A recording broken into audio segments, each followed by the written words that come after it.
All right. Ladies and gentlemen, boys and girls, welcome to the BOBCAST. With my co-host, we have Candace, the Wolf Slayer. Hello. Thank you. Thank you. We want to thank all the new Patreons. Of course, I didn't write down their names, but you know who you are. There was like 5 since the last one. We do appreciate you guys. Thank you. Thank you, Patreon. And of course, today is a very special BOBCAST for us. Yes, it is. This man's music has been a part of our journey, really. And we are very excited to have Ted Russell Kamp on the BOBCAST. Well, it's an honor to be here. Thank you. So great seeing you both again. Yes. And yeah, Dude. I'm proud to be here. Yeah, thanks we're for, glad thanks Thank for you wanting for me as a coming. guest. No, Yeah. are you kidding me, dude? This is fucking... This man is the real deal, motherfuckers. Just so you know. Ted Russell Kamp. If you haven't seen Ted Russell Kamp, then you haven't probably seen Shooter Jennings. Because Shooter Jennings, you've been playing with him for... We met in 2003. Wow. We recorded our first record in 2004, and then it came out in early 2005. And Okay. so I've been playing with Shooter for... I probably met him... What month is it now? September? I met him almost exactly 20 years ago. Wow. Oh, wow. And then we jammed. You played on one of my songs, That's right. Headed to the Country. And you fucking rocked Great that song. shit. That Great was song. fun. And then how did it happen? We started We were- digging into your... Maybe, I think you gave me a CD. You gave us a CD. Yeah, in Oh, Fargo. wow. Okay. Yeah, and so yeah. that's where... And And then we put the CD in, and then we were like, when we oh were my driving God, out there's- here. There's Yeah. so This is many good. levels. There's so many Yeah. different levels to Ted Russell Kamp. And that that- we need to have him on. And then we started digging into all of your solo stuff. Yeah, And yeah. on Spotify and everything. It's great. Good. Yeah. Yeah? Yeah. I've always, not always, but a good portion of my life is I love playing bass, and I've been doing it since I was 13, you know? And so being a band member and like a supportive part of a team is part of what I love in music. It's like we play together. Yes. So being a band member is part of what I deeply love. And then when I'm the band leader, I want the other players to have that freedom that I like when I'm playing music. You know what I mean? When you're playing with someone new or getting deeper into a song, you're learning what their style or their approach or their instincts are. You kind of play into that and do your own thing with it so that we can all be more creative together. You know, and then over the years, I started getting more serious about songwriting and getting way into Guy Clark, Chris Christopherson, like Dylan, the band. And when I got more serious about doing my own music, I've got a bunch of records, and it's kind of like when I felt like I'm from New York. Then I moved to Seattle after college and was there for like 6-7 years. And then I came to LA when I was finally in Los Angeles. Was like, okay, this is the kind of music I want to do. I was feeling like I have an identity now, and I want to write songs that do this. And even if they're not, even if they're not the best songs in the world, they're my songs, and I want to get them out. And so, kind of and in fact, the year I met Shooter, when we were only kind of rehearsing once every couple weeks, we weren't really gigging yet. We didn't have an album yet. That's when I was serious about putting my own band together in Los Angeles. So right around the time when that first Shooter record came out, I knew, okay, we're going to start touring. This is going to be a thing, and we're super excited about it, pumped. But I said, I want to put out my first record to document my songs and my other friendships and the people I'm playing with in LA. And so kind of like every year or two, as Shooter's been putting out all these records, I've kept writing and kind of growing and shifting and changing my attitudes a little bit and letting my records be what they want to be while I'm doing the stuff with Shooter. So yeah, for maybe the last 18, 20 years, I've been doing a record every year or two and Shooter has been too. So it's been pretty great to have I have been too. to be part of his world and my own world. And yeah, totally. I've been doing that Yeah. too. And there's something so beautiful in just like, I'm going to do it. I'm going to keep growing. I'm going to keep experimenting. These are my friends this year. This is my band this year. These are my attitudes. These are my songs. I'm going to put it out. Yeah. And it's like, and you know, part of it is also, okay, yeah, well, this is every time you do a new record, you're like, okay, well, maybe we get more radio. Maybe we get some new shows with other people. And then it's like, it builds the career, but it builds us as people. It's true. And as musicians and people who have like artists who have something to say or want to say something. Yeah. That's our chance to our chance to learn and grow every year. Like the recording process is so cool. It's so deep, and you just got to have your eyes open and keep absorbing and experimenting. Yeah. you know? I just got done with this process of recording my first album. I produced it. I bought the mics and And you I did it here. engineered it. Most of it was here. Awesome. I wrote it here. Yeah. Yeah, I've already told this, but I said, okay, 13 more trucking songs. I wrote all the titles first. So I wrote Trucking for Jesus, Psycho Trucker, Keep on Trucking, That's Trucking. Right. You know what I mean? I wrote all these titles, and then I went back and wrote songs to them all. Space Trucker. What a cool experiment. And then You know what I mean? and then I bought microphones, a preamp, and Pro Tools, and I recorded the whole thing myself. Yeah.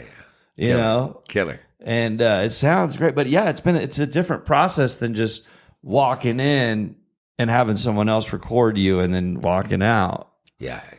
Because you're the one in, you know, I guess the music producer. No, and then you can be creative with your own tones Well, yeah. And that you're where- going to get. Exactly. Rather than relying on someone else. And the fiddle player was like, where do you want this microphone? And I said, wherever it's not going to hit the bow. Yeah. And I said it there. Whatever's comfortable. Does that feel good? He's like, yeah, it feels great. Okay, Great. record. You know? Yeah. So it's been fun, man. It's been cool. Do you record all yours? You produce and record?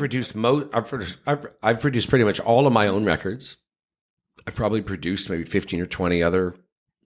That's right. You artists and produce. singer-songwriters. You actually produce other bands. people. Oh, I didn't know that. Some of that happened because I was their bass player, Ah. and then they, you know, and then you're at a rehearsal, And they're like, oh, you got Pro Tools? they're like, that sounds pretty good. And I'm like, hey, let's double this thing and do this chord here and see what happens and maybe do a double chorus at the end. And then we try it and they're like, wow, that just made it better. Yeah. And then you do that a few times and you gain the trust of someone, like getting my instincts. Yeah. And then months later, like, hey, will you produce our next album? We like what you add, and you kind of understand where I'm coming from, and we love your instinct. That's cool. Sometimes people are just a fan of what I've done already, and so they'll contact me out of the blue and be like, hey, can you produce this? I'm like, great. Well, I can fly to Austin, or you can fly to LA, or we can do a combination. You know, to like do a few shorter sessions in each place. Yeah. know? So I've definitely done that a bunch of times. But producing is great, and it's great to have to be able to get to know the songs, get to know the artist writing them, and like who they are and what they're into, and have those conversations like, well, who do you listen to? What do you love? What are the albums that you're inspired by? And they tell you, and then you're like, huh. In some cases, I didn't really hear that in your music, but then I can be like, oh, let's do this thing that this artist did on this song and apply it in this song of yours. And then they go, oh my God, how did you do that? That's amazing. I'm like, well, you know, this one wonderful guy was a great singer-songwriter from the Southeast. Cliff Beach was his name. And he had a great deep voice. And he actually was a DJ, right? And he's like, I really love Neil Diamond. And I was like, okay, I've never really gotten that much into Neil Diamond. He's a little over the top for me, personally. You know what I mean? But what a talent, what a writer. America, you know? Yeah. So I listened to a bunch of Neil Diamond for a week. And I was like, hey, Cliff, I think we could do this Neil Diamond thing on this song of yours. And he was like, I never thought of that. Let's try it. And we did it. and you could just see his face light up because he was like, wow, this magical thing that he's related to for so long that he never thought that he could do with his music. I then kind of like opened up the door a little bit. Yeah. And so we rearranged the songs and then we record them. And then I could be like, oh, let's do this. You know, when you're producing, sometimes it's more about just let's get a soulful performance recorded. It almost doesn't matter what mic you're using. It just has to be real. Sure. You know? Yeah. But then you can get into it like, oh, let's have the drums sound more like this, or the bass have this treblier or bassier or warmer tone, or let's have a guitar do this like moody tremolo thing, or let's get grungy and in your face with it. You know, like, and you can kind of really sculpt the songs to be this more powerful, beautiful thing. And then even cooler, the band gets to learn that and emulate it. And then as you tour, you make it your own and you change it. And the drummer you will have on tour, even if they're not the guy on the record, will get in the pocket with it and then become themselves. And the guitarists will do that. And it's so I love how the live version of great songs evolve into a new thing. Oh yeah, You know what I mean? That's been happening with Your music recently? I mean, it's happening right now. I mean, it always happens, but yeah, because you write a song, and then we recorded it, and now it's like I wish that I would have waited to tour. I wish I toured on it for a year because I literally wrote the songs, sat down, recorded the whole album in like 2 weeks. Yeah. Oh wow, it Yeah. came like that. That's rare and that's I cool. got it out. Right. I ended up getting it out like really quick, and so. But then I went on tour and played them every night for 60 days, and they became something else. Yeah. So, which is kind of cool because it's got me thinking about, well, this would be cool as a setup to record like that, and then do a live album a year later. Yeah. And come out with a live album of the record. Even if it's the same songs, same running order, different and just music, now it's whoever's a different playing with, it's a different beat. It's a different animal. Yeah. So that's what I'm saying. And then I think the algorithm would like 2 different versions. It gives you more content, You're right about that. So, you right about have that. 2 versions. So, Yeah. hell yeah, man. Yeah. But yeah, I like how the songs grow and change. Like Truckaholic, for example. Oh yeah. From yeah. the That's a good recording. song title. Truckaholic. Truckaholic. Oh, yeah. Well, that was part of my 13. I was like, Truckaholic. Yep. Everything has to do with a truck. So yeah, Truckaholic turned out to be a But that got rocker. really heavy. I got heavy yeah. live. Yeah, And yeah. So it was Nice. just Took on a Nice. whole different took on a whole sound. different sound and vibe and life. Yeah. But hell yeah, man. So we do usually a few songs too with this. It's conversation Great. and a few songs. Oh, I don't know any songs. I know. So we were gonna No, you don't. we're gonna teach you. I mean, yeah, okay. You teach me. I can just make one up. We're gonna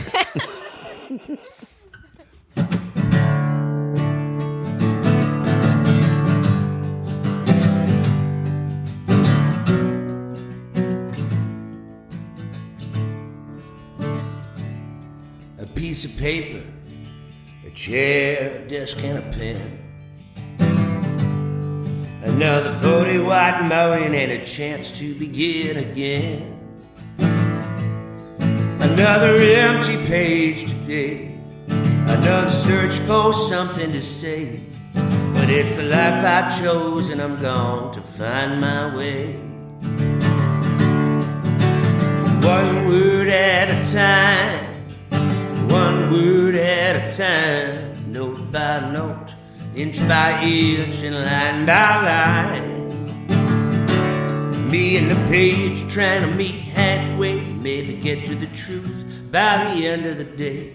Make my way, one word at a time.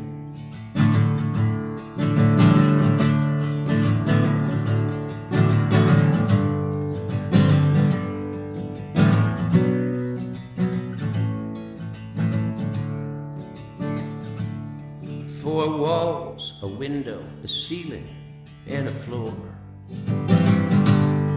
But these lines I write are the best way out the door. When I'm all stuck inside, I paint a picture in my mind, and I'm one step closer to what I'm hoping to find.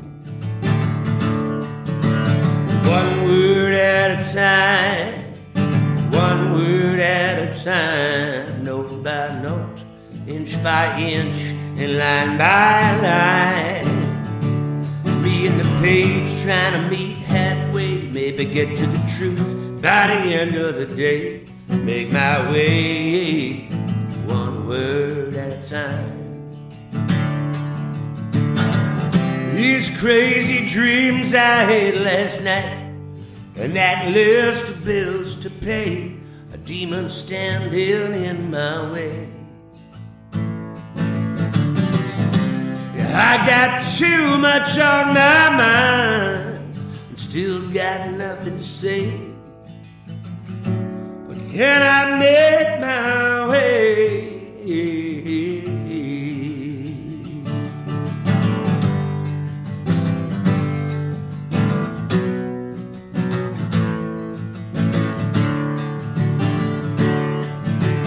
One word at a time, one word at a time, note by note, inch by inch, line by line. Me and the page trying to meet halfway, maybe get to the truth by the end of the day. Make my way, one word at a time. Make my way, one word at a time. Make my way, one word at a time.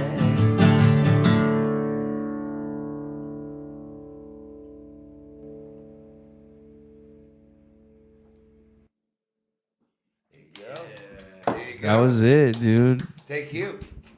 That's a great one. Thank you. I love that one. That is a good one. Thank you. A lot of great lines in there. Yeah, that one, I wanted it, it's about songwriting. And it's about being lonely in a room. So you want to have the right turns of phrases, but be real without being too, it's like you don't want it to be too smart.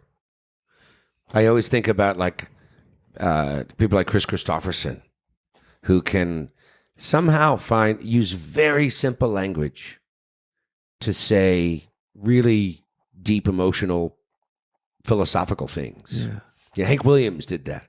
Like Dolly Parton has done that in so many great songs. It reminded me of a song I wrote too. That was it's about a songwriter that thinks that he listens to his hero's music and he thinks that it's real, so he goes out and like lives how he thought his heroes lived. Yeah. And then he becomes the song, when the songwriter becomes the song.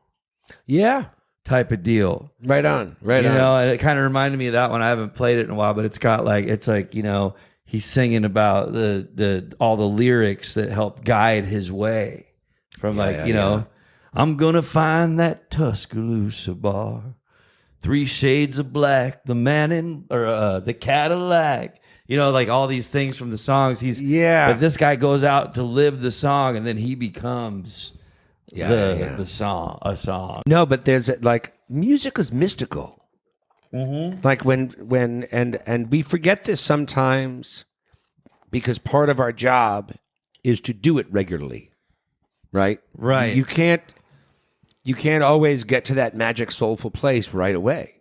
Sometimes you had a rough conversation with someone, or you're hungover, or you just flew in from Los Angeles to Sweden, and you're like, okay, my body doesn't even know what time it is, and I'm on stage in 1 hour, and I feel like I should go to sleep now. Right. You know what I mean? Oh yeah. And you have to kind of put all that aside and get into the music. And it's like when I was in my early 20s and I was just really getting into being a professional musician, I was like, okay, part of my job is to get, of course, like be detail oriented and hit the right chords and not be rushing or dragging and have your instrument be in tune and all that. the basic technical stuff.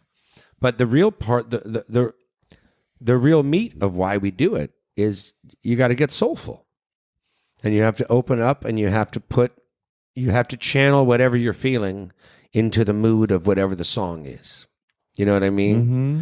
And it's like, whether it's Ghost Riders on the Storm, or which has that minor mystery that this song had, or actually Riders on the Storm by the Doors. Yeah. Oh, yeah. You've got to. They had a different thing, but like when we play music, and when we listen to music, whether it's live or you're like, man, I just got to hear that classic wonder. I got to hear, like Hank Snow Tonight. I want to hear that warmth, relaxed James Taylor vocal lullaby me to bed. Whatever the mood, or I got to put on Alice in Chains now. You know what I mean? Or Metallica. It's like you come for this special thing that you can't describe. That's not in the English language or any other spoken language. It's this feeling thing. Wow. And that's is it why like we inspirado. That might be a word. That sounds like a pretty great mystical. The closest word I can think ancient of. Latin word. That's a real word. Inspirado. I just made it up. It sounds like it could be Spanish. The name of our new album. Does sound Spanish. Dude, yeah, man. Me and Ted Russell are Inspirado. going to write a song called Inspirado. Yes. Let's do it. Dude. Let's do it. No, but that's I need that. but that captures what the feeling is. That's why we do it. Inspirado. You come to be taken away. You come to be bring me to another place. I really feel like music guides my way. Yes. It's like guiding. It's like it's like this light that I'm following, almost like a spark. Yes. Yeah. Almost like a spark. Almost like a spark. Yeah. Yes.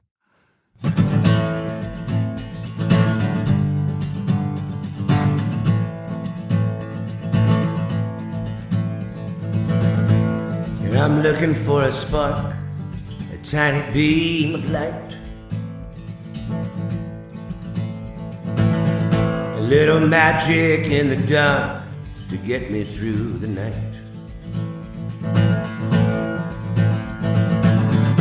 I've been lying here for hours, wide awake with ringing ears, and my lover's sleeping next to me. My head is filled with fear, and my gas tank is empty, and I'm running out of luck. Tired of living without passion, just working for a buck. I've been lying here for weeks, like a lost and broken man. I want to give, I want to care, and I want to feel again. I'm looking for a spark, and I'll add my kindling and care. I'll build that spark into a fire, and its glow will fill the air, and the flame will burn and burn, an inspiration through the haze. And I'll tend it till it rises like a righteous bonfire blaze.